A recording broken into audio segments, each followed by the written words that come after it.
Hey, yo, what's up, YouTube, man? It's your boy, Action Jackson. And in today's video, man, we're going to be talking about the Dallas Cowboys losing to the Baltimore Ravens in the preseason. I'm going to state, the good, the bad, and the ugly.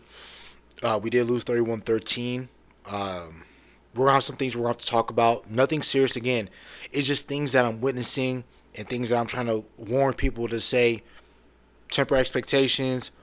We got to look for this. I want to see if this improves by the time we play in about 2 weeks against the Philadelphia Eagles. So before we hop into the video, I would appreciate if you guys would like the video, subscribe if you're new, comment, and share my video with anyone who you think will enjoy my content. We'll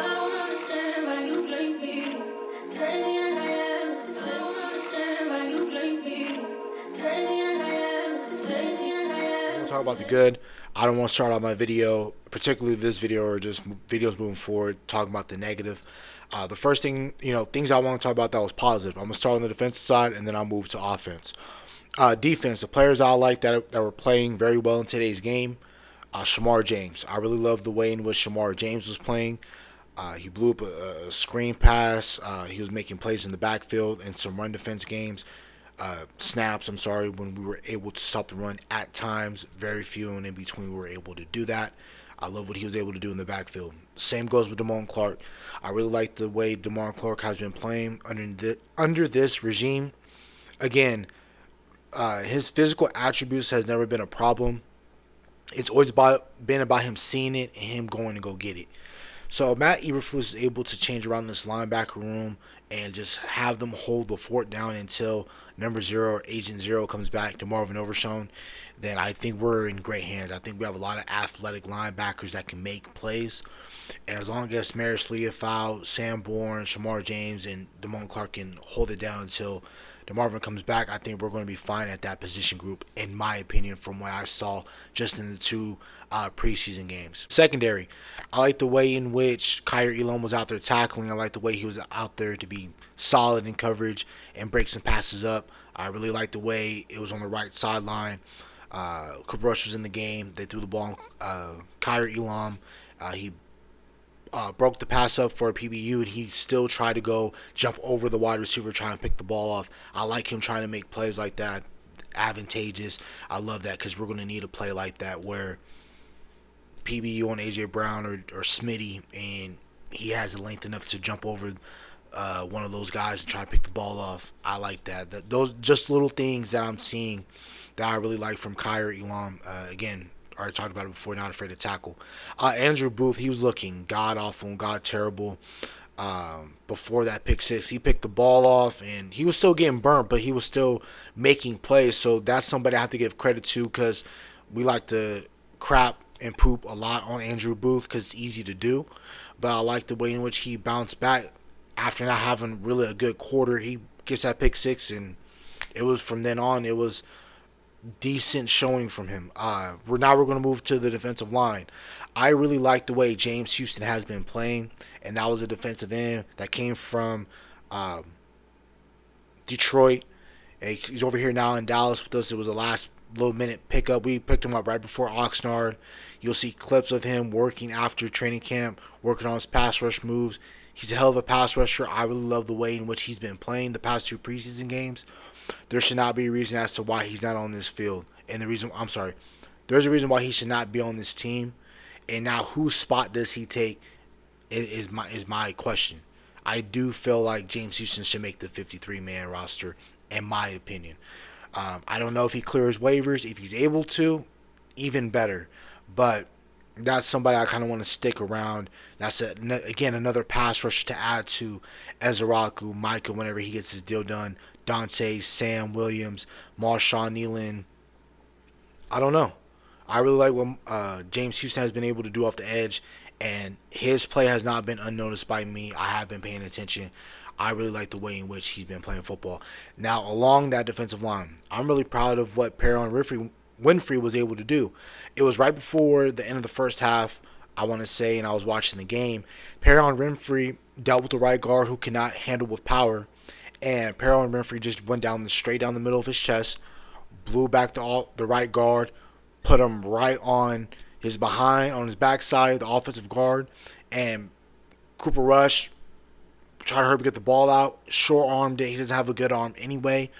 but he was able to, get the ball out and it hit his wide receiver right in the feet. And right there, that's considered a pressure, and that's a really damn good play. I really liked what Perrion Winfrey was able to do on that particular play, and just he was very, very violent hands. I love the way in which Perrion Winfrey has been playing, and Perrion is another player, in my opinion, that's going to make the roster, and he better make the roster over some of these guys. So that's about it from the defense that I can think of and remember that made plays in my head. Um, Now let's move on to the offensive side of the ball. I really loved what Tyler Booker was able to do. Shout out to Brock Hoffman. He was playing really solid as well. Um, I really like the way Tyler Booker has been playing, moving guys at an A and B gap, being very strong at the point of attack. I really love that he was able to create. It was him and I believe Akeem Adeniji on the right side. They were able to open run lanes for Miles Sanders. That's something I'm going to talk about in a little bit too. Like the way Malik Davis looked like towards the end of that game. I believe he should make the roster, but the way we've been politicking Malik Davis ever since 2022, I don't think he makes the roster, but I think he should make the roster over a guy like a possible Deuce Vaughn or Miles Sanders if we decide to cut Miles Sanders. Another player I like to speak about, I love what Jonathan Mingo was able to do. He was able to win on a lot of routes. He caught a big 49-yard pass caught from Joe Milton. We're going to talk about the Joe Milton experience in a little bit. That he won an inside route in which Joe Milton overthrew the pass by 5 or 10 yards, and the safety just played center field. I thought that was Kenny Griffey Jr. He just plucked the ball out of the air, and so that's pretty much it. I like what Malik Davis was doing. I didn't see too much of Phil Maffa. I was trying to watch the game, but I was busy today during the time. But I was for sure able to catch the second half. Outside of the other wide receivers that I can think about, I liked what John Stevens Jr. was able to do today. That's pretty much it, really. So let's get into some of the negatives, right? We're since we just got done talking about offense, let's talk about the offensive side of the football real quick. The Joe Milton experience, man. And this is why you have to appreciate quarterback play.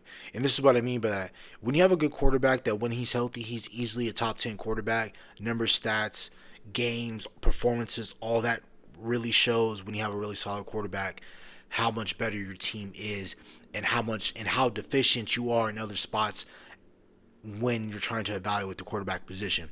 Everyone has been trying to not everyone.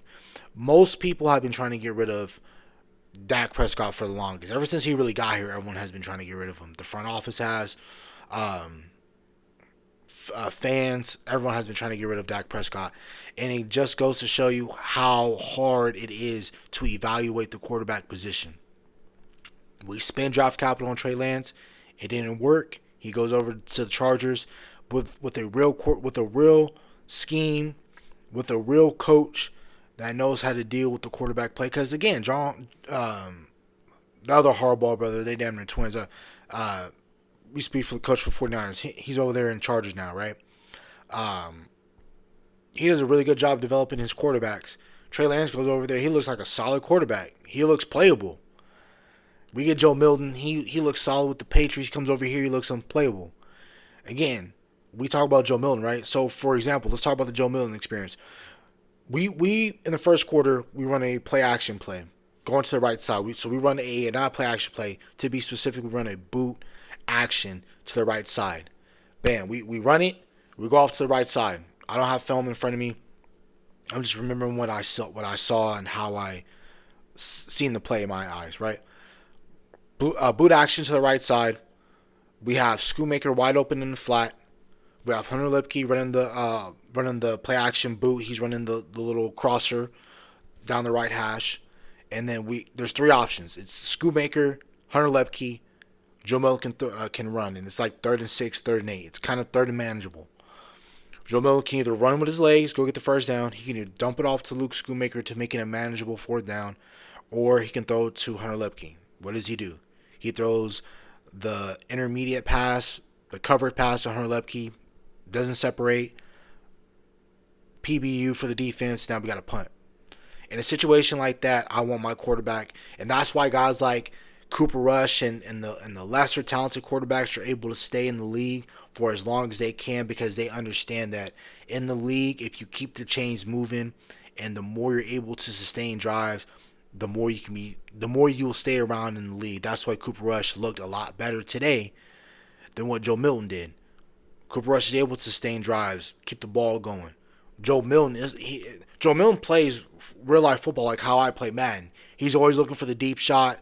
If the deep shot ain't open, he's looking for over the cross. He's looking for the second deepest throw. His very last resort is either to use his legs or check the ball down. In my opinion, again, we know Joe Milton is not ready. We knew this was going to be a project, but we didn't know how far along he was within the project, because we've been hearing, hey, Joe Milton has been looking very solid in camp. He's been making completions. He's making the big time throws. He's using his legs. So now I'm just thinking, well, damn, how bad is our defense? How bad is our starting to second string defense, when Joe Milton is having all this praise throughout camp? Nobody's lying. Nobody was misleading us. It's just that he goes out there in in-game action versus some of these players, and it's like, what's the disconnect between what you're doing in Oxnard in practice to right now? Is my biggest concern. Understand he's a younger quarterback. I'm not overreacting. I'm not putting so much hope in like, oh, if this man doesn't work out, we're screwed once Dak Prescott leaves. It's going to be a little while until Dak Prescott leaves, but my thought process, I can't speak for nobody else. I'll speak for me. When I first coming into this and what I was hearing in mini camp and training camp and what I'm seeing on the clips, I'm thinking, okay, well, if Dak Prescott, he's been missing games. If Joe Milton's able to go into the game, I think we'll be fine. I've been overrating that. And somebody in the comment section, not no beef, no nothing. I said that, hey, you gotta watch out for the quarterback 2 position battle between Greer and Milton. I said the reason why it was going to be a competition in my eyes, if we wasn't politicking, was because I said Greer has been playing the game for a lot longer. He understands what it takes to keep and remain a job in this league. I mean, Joe Milton just hasn't been the quarterback 2, right? But then again, I talk about that boot action play, and then on the 3rd and 8, in the middle of the third quarter, he steps up, he evades rush, he steps to the right, steps up to a little seam, little pocket that he has, he launches it 40, 50 yards, it lands, drops right in the bucket of Jonathan Mingo down the right sideline. So it's boomer bust with him, and we just got to figure out that middle in between ground to make him more of a steady player. And I think Joe Milton has all the physical attributes to be a player. And I talked about this. You can be 6'5", you can run a 4.3, you can throw the ball from Texas to the other side of Texas. Like he has an arm for days. He has an arm like Josh Allen and all them. But what made Josh Allen that MVP, that all-pro type of everyone likes to crown as either the best quarterback or the second best? He's snipping at Patrick Mahomes' heels. BS. But the reason why Josh Allen looked a hell of a lot better from 2018 to 2019 when he made his first playoff appearance, his accuracy. And that's the biggest problem with Joe Milton. I feel like if Joe Milton's able to throw the ball accurately, down in and down out, I think he's going to be a hell of a player for us. But he has to prove that to himself, to the coaches, and then to everybody else. But that's my take on a guy like Joe Milton. The second thing that I want to talk about before we head up out of here is it's really 2 things on the defensive side of the football that I've been talking about. Run defense is going to be a problem. If the Dallas Cowboys don't fix it, 2025 is going to look like 2024, but just new draft picks and George Pickens.